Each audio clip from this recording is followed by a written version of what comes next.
In today's video, I am going to teach you how to intercom. We will walk through 4 key areas inside intercom that help you answer questions faster, route conversations to the right people, reach out proactively, and understand your users better. First, navigate to Fin AI. This is where you connect your help content to Intercom's AI so it can automatically answer common questions. Look for the option to sync your help articles, then run that sync so the AI can learn from your existing documentation. The goal is simple. When customers ask something that is already covered in your articles, the AI can respond immediately, which reduces wait times and frees your team up for more complex requests. As a quick tip, your articles should be clear and up-to-date before syncing, because the AI can only be as accurate as the content it references. Next, go to Automation and then select Workflows. Workflows are the paths that decide what happens to an incoming chat.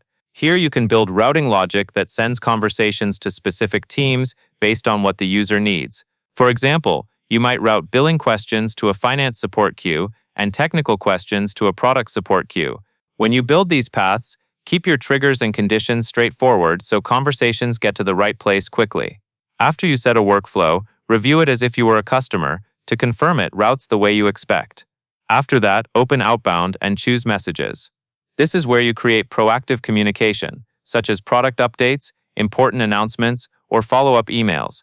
Use this area to send timely news to users instead of waiting for them to contact you first. When you create a message, pay attention to who it is sent to, because targeting the right audience keeps communication relevant and helpful.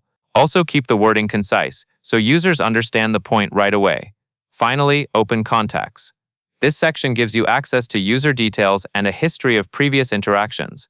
Use it to get context before you respond, such as what the user asked in the past, what messages they received, and any relevant profile information. This helps you provide more consistent support and avoid asking users to repeat themselves. That covers everything you need to know, and that is all there is to it.